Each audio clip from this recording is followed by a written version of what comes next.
थे हमने लोधरा की खट्टी मीठी बकरियां। चलो अब हम डूडल करते हैं। क्या बनाने लगे हम? तो हम खट्टी मीठी बकरी।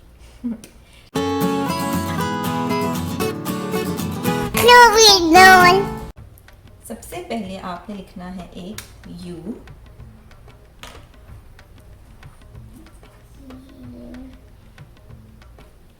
उसके बाद आपने इसके सर पे एक बादल बना देना है।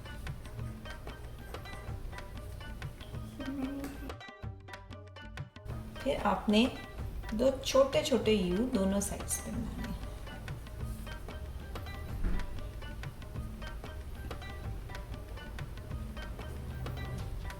अब आपने एक बड़ा सा बादल उसकी ऊनी बॉडी के लिए वूल होता है।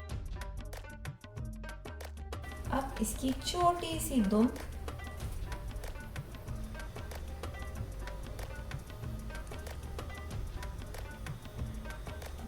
चार टांगे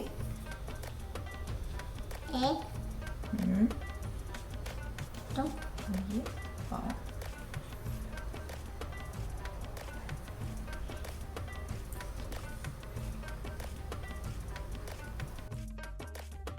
बकरी की आंखें, दो आंखें और मुंह के लिए क्या करना है? वाई लिखना आता है आपको?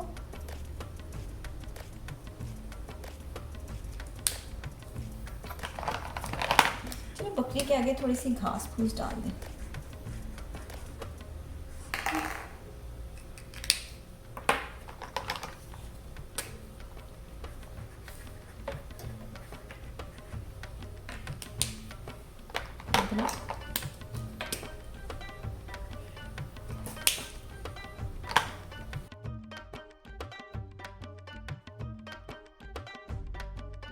आप लोग भी ड्राइंग बना के हमसे शेयर करें। फिर मिलेंगे। अल्लाह हाफिज। For more exciting stories like, share and subscribe. और दिलचस्प कहानियों के लिए हमारे YouTube चैनल पे जाएं।